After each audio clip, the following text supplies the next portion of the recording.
Welcome to Miss K Movie Recap. American Marines were flown in from the USS aircraft carriers Okinawa.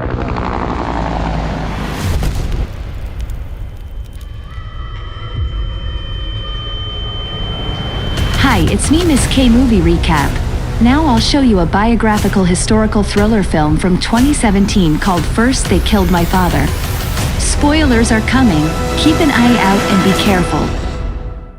But wait, before we continue, if you haven't subscribed yet, I hope you can support this channel by subscribing to help this channel get monetized. It may be simple for you, but for us, it's very valuable, so thank you so much for your support. This film is set in 1975 in the Phnom Penh capital city of Cambodia. After the Vietnam War, the Americans have finally pulled out of Phnom Penh, which was a neutral zone. The residents of the city are thrilled and are hoping for a better life with no fear of violence. Amidst the people celebrating is a family of 9, family named the Ungs.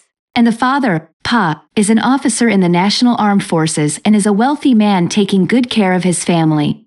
The protagonist is named Loung, the middle child, an ambitious girl, and she is still learning how to live her life. The Ung family lives a normal day, unaware of what life has in store for them. Outside, people are celebrating the end of the conflict and the return of peace to their city. What they do not know is that the Communist Party known as Khmer Rouge is planning an attack on the city. Taking advantage of the shaky political state it is in, an army of the Khmer Rouge interrupts the celebration, urging the people to evacuate their homes immediately. Like everyone else, the Ung family has to pack the essentials and leave behind everything they have ever worked for. To avoid retaliation, the Cambodian troops are stripped out of their clothes and seized of their weapons. This gives the communist group full control of the city and its residents. As refugees, thousands of people make their way to the camps in the countryside in hopes of finding a safe home. The Ung family also gets inside their car and joins the crowd. After half an hour of driving, they are stopped by one of the rebels who asks them to leave their vehicle behind.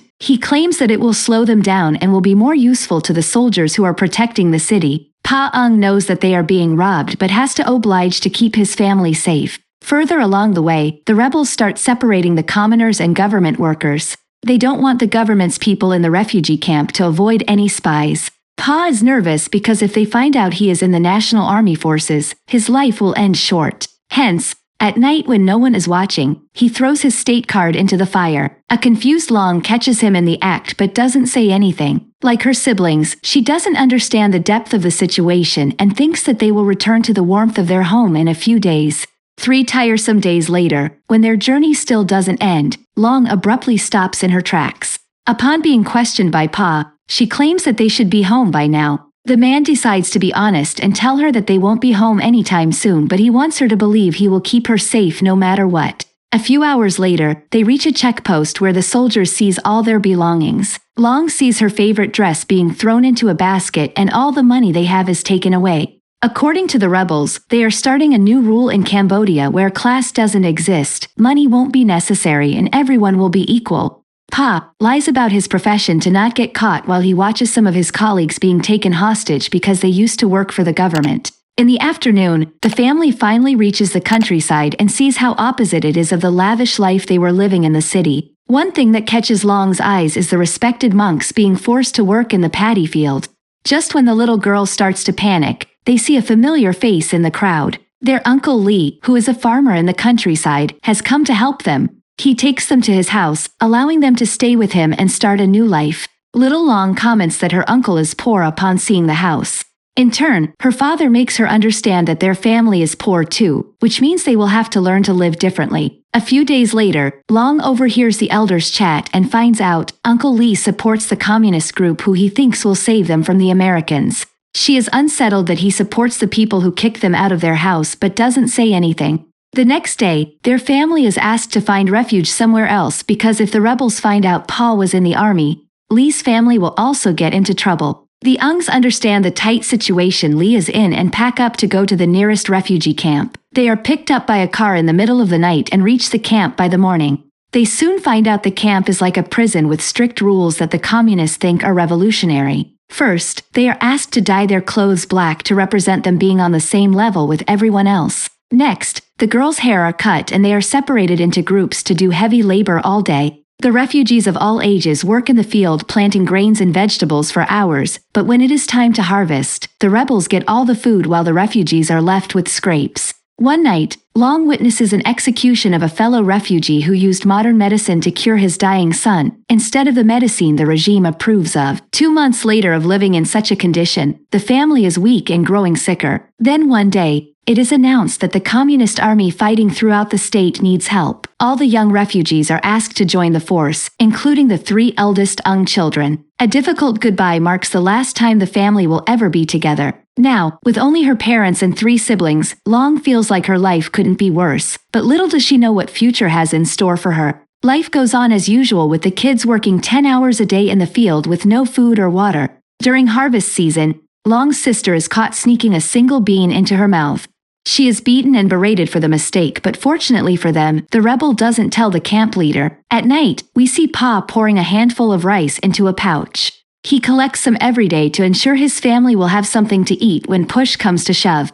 The family roasts crickets for the night and eats them, imagining that they are eating the chicken soup their mother used to cook. That night, Loung dreams of enjoying her favorite ribs and in a moment of frenzy, eats the rice stored for emergency. In the morning, her brother hits her for doing so, but Pa takes her side and caresses her lovingly. As days go by, the family gets bad news. One of Young's siblings had died in a brawl. Loung watches her mother break into sobs and remembers how she used to be before their life took a turn. The death takes a toll on the family, but before they recover, they are met with yet another hurdle. Pa is called to the city to fix a broken bridge.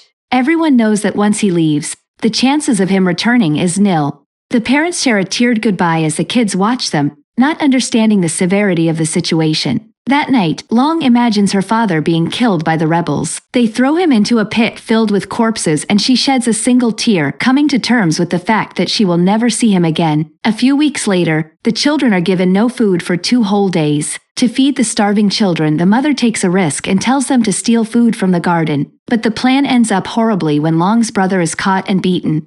Having had enough, the mother asks them to run away and find other camps with a better living environment. The kids are supposed to go separate ways and tell people they are orphans. Their best chance at surviving is if they never let people know their real name and do as the rebels say. In the next hour, the children each pack a picture of their family and leave their mother and youngest sibling behind. When the sun rises, the 3 come across a beheaded statue of God that has been peed on by the rebels. They pray to the statue before Loung's brother separates from her and her sister, starting a journey of his own. A few miles later, the girls bump into a group of soldiers who show them the way to the nearest camp. Upon finally reaching there, Loung finds out it is a camp for children where they are taught about communist propaganda. She and her sister lie about their names and start living with the other children. Since they are now treated as future rebels, their diet and lifestyle is better than how it was before. Instead of training the entire day, they are given fixed timetables and kept disciplined. The head soldier notices that Loung makes friends easily and has the spirit of a fighter. Hence, she is transferred to a camp away from her sister where children are given military training. Loung learns to fight, shoot, and create mine traps through the training. One day, she is allowed to go to the other camp to meet her sister for a few hours. Taking the opportunity, she packs up food in her scarf and instead heads to the original camp in hopes of meeting her mother. However, to her surprise, the camp and her home are deserted. She imagines her mother among a pile of bodies and her little sibling crying. Later, a lady informs her that the soldiers killed everyone who was weak and took the remaining refugees away. No one knows where they went, and even if the mother is alive, Loung cannot meet her. In the end, the little girl helplessly returns to her camp. The same night, the camp is attacked by Vietnamese shelling. Loud noises and explosions wake everyone up, urging them to flee into the woods. Many young children die, unprepared for the real war. Loung's first priority is to find her sister, but she is unable to do so amidst the chaos. Eventually, the camps are destroyed and the civilians flee to get away from the war. The next morning, everyone is on their way looking for a safe place to stay. To Loung's surprise, she meets both her siblings and the 3 share an emotional reunion. After hours of walking, the people finally reach a temporary refugee camp managed by Vietnamese troops. The injured are treated with modern medicine and are helped by the Vietnamese even though they are from the opposite side. The children make friends with another group and decide to rest for the day. However, Their relief is short-lived when only hours later, the camp is attacked by the communists in retaliation. The innocent civilians flee into the woods but come across the mines planted by Loung and her friends during training. Loung sees innocent people die in explosions and blames it on herself. The sight stops her in her tracks and makes her rethink about everything that has happened to her. In that moment, the young girl learns that violence has stripped her of her childhood and she will do everything she can to make her life better. In the following scene, the brawl has ended and the refugees are building a camp of their own. They have managed to capture a communist terrorist and are humiliating him publicly for what he has done. Young Loung cannot help but feel bad for the man as she sees her father in him. The people leave the prisoner to die in the sun, but she stays with him for a long time, thinking about her family and comparing his situation to theirs. The scene cuts to a few weeks later. Life has been better for the siblings since the rebels were defeated by the Vietnamese troops. One day, the two older brothers who survived the camps come looking for their family and the siblings reunite one more time. The final scene shows us the present time when the Ung children have grown up. They are incredibly grateful they were able to survive in such a harsh environment. The movie ends as we see them pray to a group of monks. Thank you so much for watching and I hope you enjoyed this video. If you want more videos, please like, subscribe and click that notification bell to get notified of our latest uploads.